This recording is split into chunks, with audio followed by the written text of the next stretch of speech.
নাস্তা খাবেন, হাঁটাহাঁটি করবেন, আপনি ব্যাকুল হয়ে যাবেন। অপেক্ষা করা একটা ডিফিকাল্ট কাজ। কিয়ামতের মাঠে মানুষ 50,000 বছর অপেক্ষা করবে, বিচার শুরু হচ্ছে না কি জন্যে। সবাই গিয়ে ধন্না দিবে, প্রথমে আদম আলাইহিস সালাম, তারপরে নূহ আলাইহিস সালাম, ইব্রাহিম, মূসা, ঈসা আলাইহিমুস সালাম। আল্লাহর কাছে একটু সুপারিশ করেন, বিচার যেন শুরু হয় অ্যাটলিস্ট।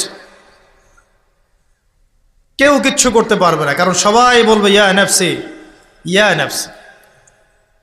দূর থেকে একজনের আওয়াজ আসবে, যিনি ইয়া নাফসি বলছেন না, যিনি বলছেন ইয়া উম্মতি, ইয়া উম্মতি।